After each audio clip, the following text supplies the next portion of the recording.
Ada cerita yang keren banget nih, datangnya dari Maluku Tengah. Dan ini bukan soal kebijakan pemerintah yang turun dari atas, tapi justru sebaliknya. Ini soal para guru yang, mereka ambil alih kendali sendiri untuk menjawab tantangan pendidikan modern.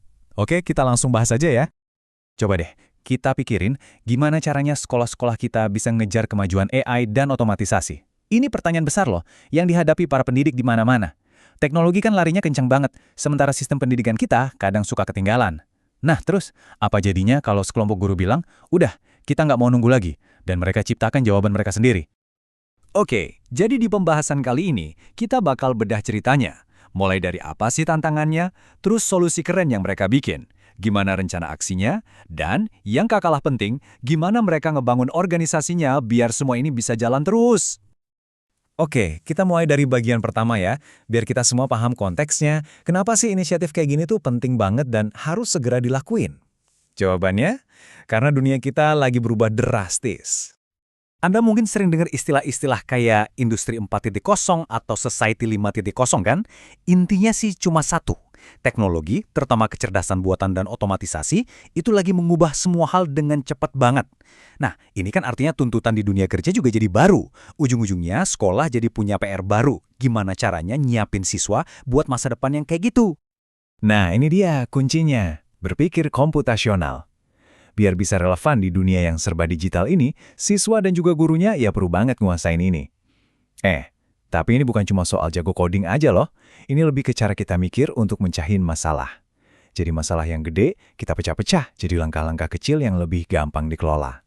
Anggap aja kayak resep masakan deh buat mecahin masalah. Ini udah jadi skill dasar baru, sama pentingnya kayak baca tulis. Oke, jadi di tengah tantangan yang sebesar itu, para guru di Maluku Tengah ini gimana? Apa mereka diam aja? Enggak, mereka justru bergerak. Nah, disinilah ceritanya jadi makin seru. Mereka bikin sendiri wadah profesional buat mereka. Dan inilah jawaban mereka. Musyawarah Guru Mata Pelajaran Coding dan Kecerdasan Artifisial, atau kita sebut aja MGMP. Ini bukan sekedar nama teman-teman. Ini tuh kayak pernyataan sikap. Kalau sistem yang ada belum siap, ya udah kita bangun sendiri aja dari bawah. Keren banget kan? Visi mereka itu terangkum bagus banget di kutipan ini. Sebuah forum yang kolaboratif, inovatif, dan berkelanjutan. 3 kata ini kuncinya. Kenapa? Karena ini gerakan dari guru, oleh guru, dan untuk guru. Jadi solusinya itu benar-benar nyambung sama kebutuhan nyata di kelas, bukan cuma teori di atas kertas. Makanya gerakan dari bawah kayak gini tuh seringkali jauh lebih lincah dan kena sasaran. Tujuan mereka juga jelas banget. Pertama, ningkatin kompetensi guru soal coding dan AI. Kedua, bikin model ngajar yang baru yang pakai teknologi. Ketiga, mastiin para guru ini bisa terus belajar dan berkembang. Keempat, mereka juga mau kerja bareng dinas pendidikan. Dan yang paling penting, semua ini harus bisa langsung dipraktikin di kelas lewat proyek-proyek yang seru.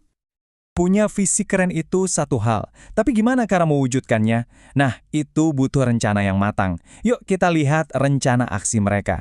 Gimana caranya tujuan-tujuan tadi jadi kenyataan? Rencananya ini lengkap banget. Langkah pertama ada workshop dan pelatihan, misalnya belajar bahasa pemrograman Python. Langkah kedua ada sesi kelas berbagi guru, jadi mereka bisa saling tukar pikiran setiap bulan. Ketiga, ini yang seru, ada proyek kolaborasi bareng siswa. Coba bayangin, guru sama murid bikin alat belajar digital bareng-bareng. Keempat, hasil inovasi mereka dipublikasiin. Dan kelima, mereka bangun jaringan sama universitas dan industri. Jadi ini siklus yang jalan terus, belajar, praktek, berbagi, terus-terusan. Oke, visi udah ada, rencana aksi juga udah ada. Tapi, biar semua ini nggak cuma jadi wacana, butuh organisasi yang solid kan? Nah, mereka udah mikirin ini mateng-mateng. Mereka bikin struktur yang jelas, lengkap dengan siapa ngerjain apa. Ini dia, tim intinya untuk periode 2025 sampai 2027. Ada Pak Gerson Stephen Maupula sebagai ketua, lalu ada Pak Syahid Zulkarim, Pak Paulus Bakarbesi, dan Ibu Febrinex Christine Mairuhu. Dengan adanya nama-nama ini, kita jadi tahu kalau ini bukan cuma ide abstrak. Ini adalah gerakan nyata yang dipimpin oleh orang-orang yang beneran berdedikasi. Nah, sekarang kita intip gimana mereka bagi-bagi tugas. Jadi ada 5 bidang khusus. Kita mulai dari bidang pertama yang fokusnya ke jantungnya pendidikan. Apa yang diajarin di kelas? Tugas tim ini tuh krusial banget. Mereka yang bikin dan nge-review semua materi ajar, mulai dari modul sampai RPP, mereka juga mastiin semuanya nyambung sama kurikulum Merdeka. Dan mereka yang rancang gimana caranya belajar coding itu bisa seru lewat proyek. Bisa dibilang, mereka ini arsiteknya pengalaman belajar di kelas. Lanjut ke bidang kedua, penelitian, pengembangan, dan inovasi. Nah, kalau tim ini tugasnya ngelihat ke depan. Mereka nggak mau cuma pakai cara yang udah ada, tapi juga mau menciptakan yang baru. Tim ini bisa dibilang mesin inovasinya MGMP. Mereka yang riset soal pendidikan coding, bikin media belajar digital yang inovatif, sampai ngadain kompetisi inovasi buat para guru. Pokoknya, mereka yang bakal bikin MGMP ini selalu jadi yang terdepan. Nah, kan mau ngajar teknologi nih. Artinya gurunya juga harus terus update kan? Disinilah peran bidang ketiga, pelatihan dan pengembangan kompetensi. Tugas mereka ini super penting, yaitu mastiin semua guru punya bekal teknis yang oke. Caranya, lewat workshop, bootcamp soal AI, IoT, atau pemrograman, dan juga kerjasama bareng universitas dan orang-orang industri. Oke, di zaman sekarang, organisasi manapun butuh tulang punggung digital yang kuat. Nah, bidang keempat ini, teknologi dan digitalisasi, merekalah tim teknis yang bikin semuanya jalan mulus.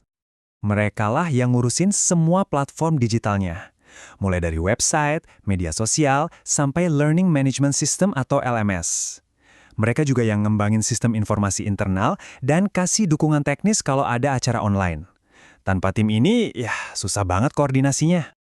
Oke, urusan internal dan digital udah beres. Terus, gimana cara mereka ngobrol sama dunia luar? Nah, ini tugasnya bidang yang kelima.